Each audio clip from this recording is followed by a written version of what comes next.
எப்பா சாமி அந்த அர்ச்சனாவை பிடிச்சி யாராச்சும் கொஞ்சம் நிப்பாட்டுங்களேன். பிபி ஷோக்குள்ளே இருக்கம்மா, நீ வந்து உன் வீட்டில் இல்லை அப்படிங்கிறத கொஞ்சம் சொல்லுங்களேன். என்னம்மா வந்து இத்தனை நாளில், அதாவது வந்து 5 நாள் ஆகுதுன்னா 5 நாளில் 5 தடவை, இதோட 5ஆவது தடவை அழுகுறாங்க. ஓகேங்களா? இப்போ எதுக்காக அழுகுறாங்கன்னு பார்த்தீங்கன்னா, அந்த ஸ்மால் பாஸ் வீட்டுக்குள்ளே அவங்களால இருக்க முடியலையா. ஓகேங்களா? பிக் பாஸ் வந்து ஒரு ரூல் போட்டாங்களே அப்படின்னு சொல்லிட்டு நான் அதை கடைப்பிடிச்சிட்டு இருக்கேன். இல்லைனா எப்போவோ நான் இந்த கேட்டு திறந்துட்டு ரூல் பிரேக் பண்ணிவிட்டு நான் வெளியே வந்திருப்பேன். என்னால் மற்றவங்களுக்கு பிரச்சனை வரக்கூடாதுன்னு தான் நான் அடக்கிட்டு உட்காந்துக்கிட்டு இருக்கேன் அப்படின்னு சொல்ல விசித்ரா வந்து பின்னாடி இருந்து ஒரு கவுண்டர் கொடுத்துட்றாங்க. என்ன அப்படின்னு பார்த்தீங்கன்னா, நீ எதுக்கு ஃபீல் பண்ணுற, இந்த இதில் வந்து உட்காந்தின்னா எல்லாம் தெரியுது, இதில் வந்து உட்கார வேண்டியதானே அப்படிங்கிற மாதிரி சொல்லிடுறாங்க. உடனே நோ மேம் நோ, என்னோடய ஃபீலிங்கே வேறு, என்னால் ஃப்ரீயாக எங்கேயுமே உட்கார முடியல. நான் என்ன இங்கே ஷோக்கு வந்தேன்னா இல்லைன்னா இவங்களுக்குலாம் சமைச்சு கொடுக்குறதுக்கு வந்தேன்னா, வந்து ஒரு வாரம் கூட முழுசாக முடியலை. என்ன நான் என் வேலை மட்டும் தான் செஞ்சிட்ருக்கேன், என்னால் முடியவே இல்லை. மொத்தத்தில் அர்ச்சனாவுக்கு வேலை செய்ய பிடிக்கலைங்க.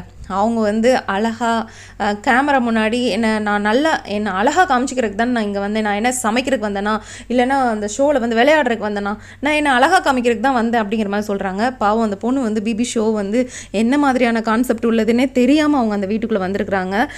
கொஞ்சம் கஷ்டம் தாங்க. ஆனால் பார்த்தீங்கன்னா அவங்க அழுகிறத பார்த்து சிரிக்கிறதா இல்லைனா ஃபீல் பண்ணுறதா ஒன்றுமே தெரியல. பயங்கரமாக குழந்த மாதிரி உட்காந்து எழுதிட்டு இருக்காங்க. என்னால் முடியல, ப்ளீஸ் என்னால் இங்கே இருக்க முடியல அப்படின்னு சொல்லவும் பூர்ணிமா, சரி ஓகே உங்களுக்கு இங்கே தானே இருக்க முடியல, வாங்க அங்கே வந்து அதில் வந்து உட்காருங்க அப்படின்னு சொல்லிட்டு அந்த கதவு இருக்கும் பார்த்தீங்களா, மெயின் டோர், அதுக்கிட்ட கூப்பிட்டு போயிடுறாங்க. அங்கே உட்காந்ததுக்கப்புறம் எல்லாரும் சொல்கிறாங்க, நீ என்ன வந்து 5ஆவது நாளில் இதோட 5ஆவது தடவை அழுகிற அப்படின்னு சொல்லி கிண்டல் பண்ணிகிட்டு இருக்காங்க. அந்த நேரத்தில் பூர்ணிமா பார்த்தீங்கன்னா விஷ்ணுவை பிடிச்சி இழுத்து விடுறாங்க. என்ன அப்படின்னு பார்த்தீங்கன்னா, நீங்கள் தான் ரொம்ப ஸ்வீட்டான ஆளே, எப்போவுமே எல்லாருக்கிட்டையும் நல்லா கொஞ்சம் பேசுவீங்கல்ல, எல்லாரையும் சந்தோஷப்படுத்துவீங்களா, அது மாதிரி ஏதாச்சும் பேசுங்களேன் அப்படிங்கிற மாதிரி சொல்லவும், என்ன நீ இப்போல்லாம் என்கிட்ட ரொம்ப ஓவராக வம்புக்கு வர்ற அப்படிங்கிற மாதிரி விஷ்ணு விஜய் வந்து சொல்கிறாங்க. ஏன்னா அவங்க 2 பேருக்குள்ளே பார்த்தீங்கன்னா, அதான் யார் விஷ்ணு விஜய் பார்த்தீங்கன்னா பூர்ணிமா கிட்ட வந்து இன்ட்ரெஸ்ட் இருக்கா இல்லையான்னு கேட்டு பல்பு வாங்கியிருப்பார். அதுலேருந்தே பார்த்தீங்கன்னா பூர்ணிமா வந்து கிண்டல் பண்ணுறாங்க அப்படின்னு சொல்லிட்டு விஷ்ணு விஜய் வந்து சொல்லிட்டு இருக்காங்க. அப்புறம் பார்த்தீங்கன்னா ஐம் ஓகே நான் சரி ஓகே நான் வந்து போகிறேன், அங்கே போகிறேன் அப்படின்னு சொல்லிட்டு ஸ்மால் பாஸ் வீட்டுக்குள்ளே வந்துடுறாங்க. அப்புறம் பூர்ணிமா கிட்ட வந்து ஹக் பண்ணி ரொம்ப தேங்க்ஸ், அதாவது அவங்க இப்போ கொஞ்சம் நார்மல் ஆகிட்டாங்களா, அதனால் ஹக் பண்ணி தேங்க்ஸ் அப்படின்னு சொல்லிட்டு வீட்டுக்குள்ளே போகிறத பார்க்க முடியுது.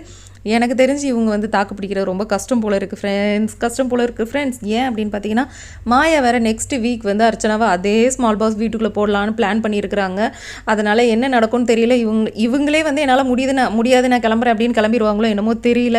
வந்து 5ஆவது தடவை அழுகிறாங்க. என்ன சொல்கிறது, இவங்கள ஒன்றுமே சொல்ல முடியல. சுற்றி இருக்கிறவங்கெல்லாம் என்ன தான் வந்து நீ பேபி ஷோக்கு வந்திருக்கமா அப்படின்னு சொன்னாலும் எனக்கு புரியுது மேம், எனக்கு புரியுது. ஆனால் என்னால் இதை ஏற்றுக்க முடியல. நான் என்ன அழகாக காமிக்கிறதுக்கு தானே இங்கே வந்தேன், என்னால் முடியல மேம் அப்படின்னே சொல்லிட்டு இருக்காங்க. என்ன நடக்க போகுதுன்னு தெரியல ஃப்ரெண்ட்ஸ். என்ன நடக்குது அப்படிங்கிறத வெயிட் பண்ணி பார்க்கலாம். ஓகே ஃப்ரெண்ட்ஸ், இந்த ஒரு வீடியோ பற்றி நீங்கள் என்ன நினைக்கிங்க அப்படிங்கிறத மறக்காம நம்மளோட கமெண்ட்டில் சொல்லுங்கள். Thank you.